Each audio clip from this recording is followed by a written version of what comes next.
യെലോണിൻ്റെ IT ക്ലാസ്സിലേക്ക് നിങ്ങൾക്ക് ആർദ്രമായി സ്വാഗതം.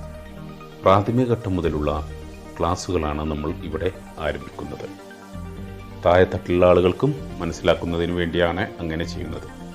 ലാപ്ടോപ്പ് ഓപ്പൺ ചെയ്യുമ്പോൾ ഇത്തരത്തിലുള്ള ഒരു സ്ക്രീനായിരിക്കും നമുക്ക് കാണുക. ഈ സ്ക്രീന് പറയുന്നത് ഡെസ്ക്ടോപ്പ് എന്നാണ്. ഇവയെ ഫോൾഡർ എന്ന് പറയുന്നു. ഇതിനെ ഐക്കൺ എന്ന് പറയുന്നു. മുകളിൽ കാണുന്ന ഈ ബാറിനെ പാനൽ എന്നാണ് പറയുക. പാനലിൻ്റെ ഇടത്തെ അറ്റത്ത് കാണുന്ന ആപ്ലിക്കേഷൻ മെനു. ഈ ആപ്ലിക്കേഷൻ മെനുവിലാണ് നമുക്ക് ചെയ്യാനുള്ള എല്ലാ ആപ്ലിക്കേഷനും അടങ്ങിയിട്ടുള്ളത്. നമുക്ക് വർക്ക് ചെയ്യാൻ ആവശ്യമായ എല്ലാ ആപ്ലിക്കേഷൻസും ഇതിൽ ഒരു പാക്കേജ് രൂപത്തിൽ അടങ്ങിയിട്ടുണ്ട്. സാധാരണ വിൻഡോസിലൊക്കെ ആണെങ്കിൽ നമുക്ക് മറ്റു ആപ്ലിക്കേഷൻ ഓഫീസുകളൊക്കെ പ്രത്യേകം ക്യാഷ് കൊടുത്ത് വാങ്ങി ഇൻസ്റ്റാൾ ചെയ്യേണ്ടതാണ്. ഇതിൽ ഒരു പാക്കേജ് ആയതുകൊണ്ട് ഇതിൽ എല്ലാം ഉൾക്കൊണ്ടിട്ടുണ്ട്. ഇനി തൊട്ടടുത്ത് കാണുന്ന പ്ലേസസ് എന്ന മെനു.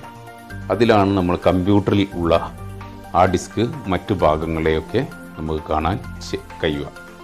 നെറ്റിൽ നിന്ന് ഡൗൺലോഡ് ചെയ്യുന്നതും ഒക്കെ ഇവിടെയാണ് നമുക്ക് കാണാൻ സാധിക്കുക.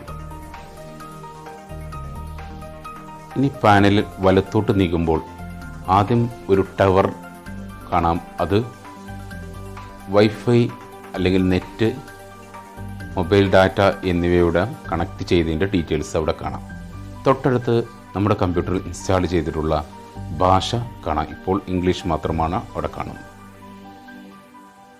പിന്നെ തൊട്ടടുത്ത് നമ്മുടെ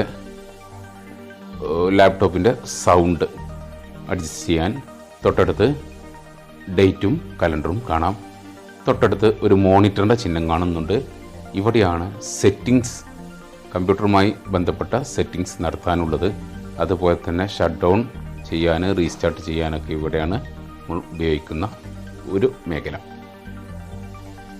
നാം ക്രിയേറ്റ് ചെയ്യുന്ന വർക്ക്ഷീറ്റുകളെ കൃത്യമായി ഒരു സ്ഥലത്ത് സേവ് ചെയ്ത് വെച്ചാലേ പിന്നീട് ആവശ്യം വരുമ്പോൾ നമുക്കതിന് എടുക്കാൻ പറ്റും.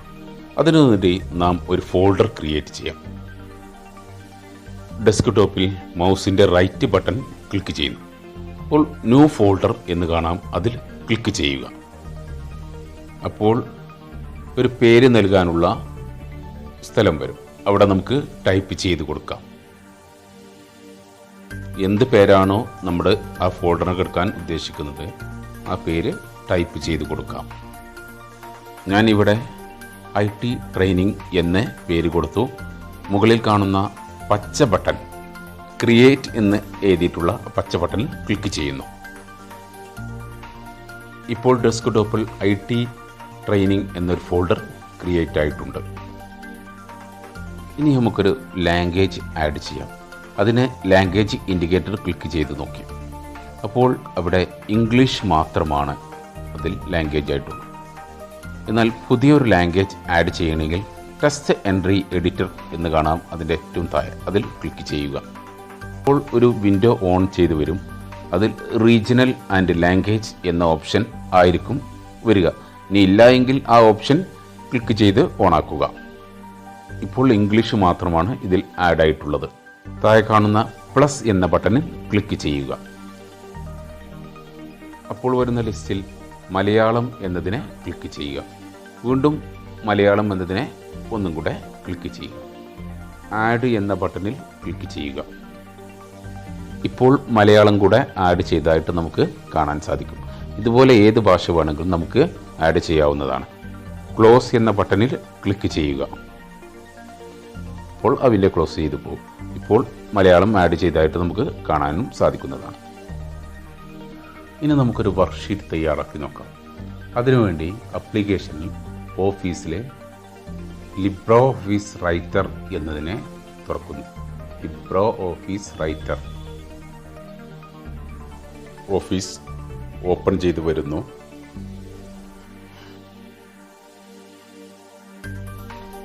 ഇത്തരത്തിലൊരു ബ്ലാങ്ക് പേജ് ആയിരിക്കും നമുക്ക് തുറന്നു വരുന്നത്. 3ാം ക്ലാസ്സിലെ ഇംഗ്ലീഷ് ടെക്സ്റ്റ് പുസ്തകത്തിലെ ഒരു ചെറിയ ഭാഗം ഞാനിവിടെ ടൈപ്പ് ചെയ്യുന്നു. ടൈപ്പ് ചെയ്യുമ്പോൾ ശ്രദ്ധിക്കുക, കോമ, കൊട്ടേഷൻ ഇവയൊക്കെ ടൈപ്പ് ചെയ്ത് കഴിഞ്ഞാൽ ഒരു സ്പേസ്, എന്നാൽ ഫുൾ സ്റ്റോപ്പ്, ക്വസ്റ്റ്യൻ മാർക്ക് ഇവയൊക്കെ കഴിഞ്ഞാൽ 2 സ്പേസും നൽകേണ്ടതാണ്. ഒരു വരി കഴിഞ്ഞ് അടുത്ത വരിയിലേക്ക് കഴ്സർ വരുന്നതിന് വേണ്ടി, ടൈപ്പ് ചെയ്യാൻ എന്നതിന് വേണ്ടി എൻ്റർ കീ ആണ് സാധാരണ അടിക്കേണ്ടത്. എന്നാൽ പാരഗ്രാഫ് ടൈപ്പ് ചെയ്യുന്ന സമയത്ത് ഒരു വരി കഴിഞ്ഞാൽ എൻ്റർ കീ അടിക്കേണ്ടതില്ല. നമ്മൾ ആ സെൻറ്റൻസ്, ആ പാരഗ്രാഫ് അടിച്ചുകൊണ്ട് തന്നെ പോവാം. ഓട്ടോമാറ്റിക്കായി അത് താഴോട്ട് വരുന്നതാണ്. ഒരു പാരഗ്രാഫ് കഴിഞ്ഞാൽ മാത്രമാണ് എൻ്റർ കീ അടിക്കേണ്ടത്. ഇവിടെ ആദ്യം ഹെഡിങ് ടൈപ്പ് ചെയ്യുന്നു, അതിനുശേഷം എൻ്റർ കീ അടിച്ചതിന് ശേഷമാണ് പാരഗ്രാഫ് ടൈപ്പ് ചെയ്യുന്നത്. ഇപ്പോൾ ടൈപ്പിംഗ് കഴിഞ്ഞു. ഇനി നമുക്കിതിനെ ലേഔട്ട് ചെയ്യാം. അതിന് എഡിറ്റ് മെനുവിൽ സെലക്ട് ഓൾ എന്ന ഓപ്ഷൻ ക്ലിക്ക് ചെയ്തപ്പോൾ ഇത് സെലക്ഷനായി. കീബോർഡിൽ Ctrl+A പ്രസ് ചെയ്താലും സെലക്ഷൻ ഓൾ ആവുന്നതാണ്. അക്ഷരങ്ങളുടെ വിവിധ രൂപങ്ങൾക്കാണ് ഫോണ്ട് എന്ന് പറയുന്നത്. അതിൻ്റെ വലുപ്പത്തിന് സൈസ്, ഫോണ്ട് സൈസ് എന്ന് പറയും. ഇവിടെ ഫോണ്ട് സൈസ് കൂട്ടിക്കൊടുത്തു. ഇനി ഹെഡിങ്ങിനെ ഒന്ന് ഫോർമാറ്റ് ചെയ്യാം. അതിനുവേണ്ടി ഹെഡിങ്ങിനെ സെലക്ട് ചെയ്യുന്നു. മൗസ് കൊണ്ട് ക്ലിക്ക് ചെയ്ത് ഡ്രാഗ് ചെയ്താലും സെലക്ഷൻ ആവും.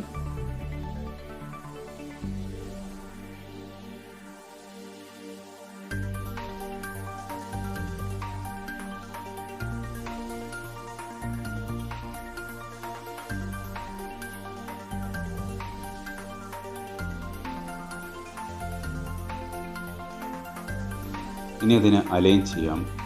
അലൈൻ 4 രീതിയിലുണ്ട്. Left align, centre align, right align, justify align എന്നിങ്ങനെ ഉണ്ട്. നമുക്കിവിടെ വേണ്ടത് സെൻറ്റർ അലൈനാണ്. അപ്പോൾ സെൻറ്റർ അലൈനിലാണ് ക്ലിക്ക് ചെയ്തത്. ഇപ്പോൾ ഹെഡിങ് നേരെ സെൻറ്ററിലേക്ക് വന്നു. ഫോണ്ട് സൈസ് കൂട്ടുന്നു, ബോൾഡ് ചെയ്യുന്നു. ഇതെല്ലാം ചെയ്യുമ്പോൾ നിർബന്ധമായും സെലക്ഷൻ ചെയ്യാൻ മറക്കരുത്. സെലക്ഷൻ ചെയ്തത് മാത്രമേ ആക്റ്റീവ് ആവുള്ളൂ. ഇനി അതിനെ അണ്ടർലൈൻ കൂടെ ചെയ്യുകയാണ്. ഇപ്പോൾ ഹെഡിങ് സെൻറ്ററിലേക്ക് വന്നു, ബോൾഡായി, ഫോണ്ട് സൈസ് കൂടി, അണ്ടർലൈൻ വന്നു.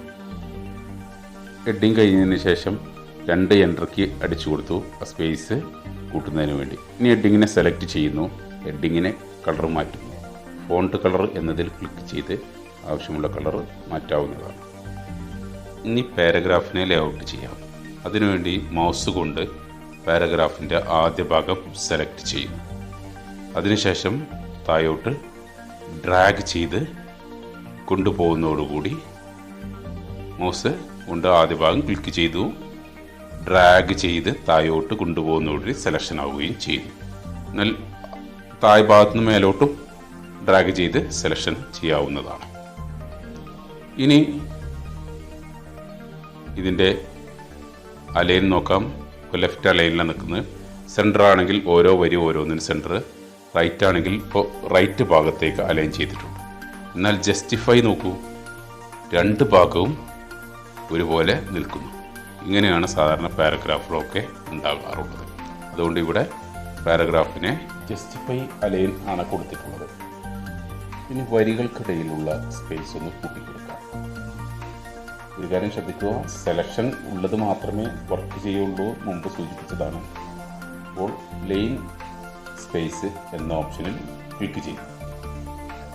അതിൽ 1.5 എന്ന സ്പേസ് ക്ലിക്ക് ചെയ്തു. അപ്പോൾ ലൈനുകൾക്കിടയിലുള്ള സ്പേസ് കൂടിയിട്ടുണ്ട്. ഇനി ഓരോ പാരഗ്രാഫുകളും തമ്മിലുള്ള സ്പേസ് നമുക്ക് കൂട്ടി നോക്കാം. അവിടെ കാണാം പാരഗ്രാഫ് സ്പേസ് എന്നൊരു ഓപ്ഷൻ. അതിൽ ക്ലിക്ക് ചെയ്ത് കഴിഞ്ഞാൽ പാരഗ്രാഫ് സ്പേസ് കൂടി കൂടി വരുന്നതായിട്ട് കാണാം.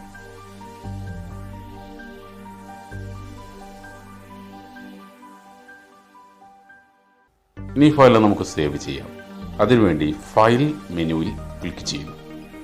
സേവ് എന്ന ഓപ്ഷൻ ക്ലിക്ക് ചെയ്യാം. അപ്പോൾ സേവ് ചെയ്യാൻ പേര് നൽകാനുള്ള ഇത് വരും. നമ്മുടെ സേവ് ചെയ്യുന്ന ഡെസ്ക്ടോപ്പിൽ IT ട്രെയിനിങ് എന്ന ഫോൾഡർ നേരത്തെ ഉണ്ടാക്കി വെച്ച ഫോൾഡറിനകത്ത്. ഇനി ഇവിടെ ഫയലിന് പേര് നൽകാം. കാരണം വർക്ക്ഷീറ്റ് 1 ആയതുകൊണ്ട് W1 എന്നാണ് ഞാൻ കൊടുത്തു. താഴെ കാണുന്ന സേവ് എന്ന ബട്ടൺ ക്ലിക്ക് ചെയ്തു. ഇതോടെ ഈ ഫയലിൻ്റെ പേര് മുകളിൽ കാണുന്നതാണ്. ഇനി ഈ ഫയൽ എങ്ങനെയുണ്ട് മൊത്തത്തിൽ അറിയുന്നതിന് വേണ്ടി ഫയൽ മെനുവിൽ പ്രിൻ്റ് പ്രിവ്യൂ എന്ന് ക്ലിക്ക് ചെയ്ത് കഴിഞ്ഞാൽ ഒരു A4-ൽ ഈ രൂപത്തിലായിരിക്കും നമ്മൾ ചെയ്ത ഫയല് ഉണ്ടാക്കുക എന്ന് നമുക്കിവിടെ കാണാൻ പറ്റും. പ്രിൻ്റ് പ്രിവ്യൂ ക്ലോസ് ചെയ്തു. ഇതോടെ നമ്മുടെ ഇന്നത്തെ ക്ലാസ് ഇവിടെ അവസാനിക്കുന്നു.